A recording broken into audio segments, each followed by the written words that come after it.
آج کی موجودہ حکومت نے یہ اعلان نکالا ہے کہ ہندوستان کے 3 بڑے جیسے اداروں کو بند کیا جائے۔ دوستو آپ کو بتاتے چلے کہ حکومت نے 8000 سے زائد ایسے مدرسوں کی لسٹ نکالی ہے کہ جن مدارس کو حکومت بند کرنا چاہتی ہے، جس میں دارالعلوم دیوبند اور مظاہر علوم سہارنپور اور ندوۃ العلماء لکھنؤ جیسے مدارس بھی شامل ہے۔ اس پورے معاملے کے تعلق سے آل انڈیا مسلم پرسنل لا بورڈ کے بڑے بڑے ذمہ داروں نے اپنے دستخط کے ساتھ کچھ فرمان جاری کیا ہے اور حکومت کے اس فیصلے کی سخت مذمت کرتے ہوئے صاف طور پر یہ بات کہی ہے کہ ایسے فیصلے کبھی بھی برداشت نہیں کیے جائیں گے۔ تو آئیے دوستو دیکھتے ہیں کہ آخرکار آل انڈیا مسلم پرسنل لا بورڈ کے ذمہ داران، جس میں حضرت مولانا خالد سیف اللہ رحمانی اور حضرت مولانا سید ارشد مدنی اور حضرت مولانا محمود اسد مدنی جیسے ذمہ داران نے باقاعدہ دستخط کے ساتھ حکومت کو چیلنج کیا ہے کہ ہم ایسے فیصلے برداشت نہیں کریں گے۔ ہم خادمین ملت ریاست اتر پردیش، مدھیہ پردیش اور دیگر ریاستوں میں مختلف حیلوں اور بہانوں سے دینی مدارس کی حیثیت و شناخت کو ختم کرنے، انہیں بند کرنے اور نقصان پہنچانے کی کوششوں کی سخت الفاظ میں مذمت کرتے ہیں۔ ہم یہ واضح کر دینا چاہتے ہیں کہ national commission for protection of child rights کی طرف سے دینی مدارس کے تعلق سے ریاستی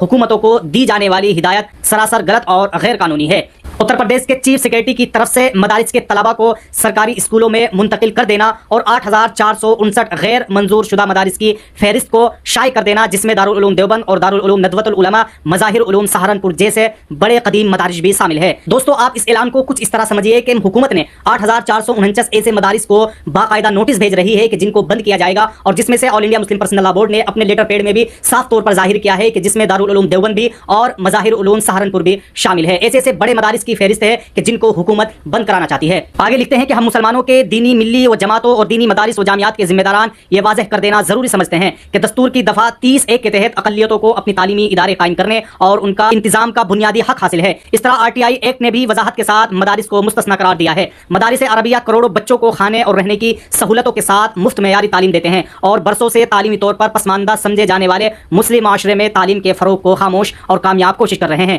ان مدارس نے اور ان فارغین نے ملک کی آزادی میں نمایاں کردار ادا کیا ہے اور آزادی کے بعد ملک کی تعمیر و ترقی میں اہم رول ادا کیا ہے۔ اب آگے آل انڈیا مسلم پرسنل لا بورڈ کے یہ بڑے ذمہ دار صاف طور پر یہ بات کہہ رہے ہیں کہ ہم مطالبہ کرتے ہیں کہ ریاستی انتظامیہ نے اپنی ان غیر قانونی، غیر اخلاقی، ظالمانہ کوششوں سے باز آ جائیں اور بچوں کے مستقبل سے کھلواڑ نہ کریں۔ ریاستی حکومتوں کی اس اقلیت دشمن پالیسی کو تبدیل کرانے کے لیے تمام ممکنہ قانونی اور جمہوری راستے اختیار کیے جائیں گے۔ اسکرین پر دیکھ سکتے ہیں کہ اس میں صاف طور پر حضرت مولانا خالد سیف اللہ رحمانی اور حضرت مولانا سید ارشد مدنی اور حضرت مولانا محمود اسد مدنی کے دستخط موجود ہیں۔ دوستو اس وقت یہ مسلمانوں کے لیے بہت بڑی دکھ بھری خبر ہے کہ ان مدارس کو بھی ٹارگیٹ بنایا جا رہا ہے جو مدارس مسلمانوں کے لیے سب سے زیادہ اہم اور ضروری سمجھے جاتے ہیں۔ دارالعلوم دیوبند جیسے مدرسے کو بھی بند کرنے کا نوٹس بھیجنے کی تیاری، دارالعلوم دیوبند جیسے مدرسے کو بھی اس لسٹ میں ڈال دیا گیا ہے کہ غیر منظور شدہ ہے اور یہ غیر قانونی ہے، اس لیے دارالعلوم دیوبند کے بچوں کو سرکاری اسکولوں میں ڈال دیا جائے اور ان مدارس کو بند کر دیا جائے۔ دوستو ان تمام اپڈیٹس کو دیکھنے کے بعد یہ بات صاف واضح ہو جاتی ہے کہ آج کی حکومت کی سب سے زیادہ نظر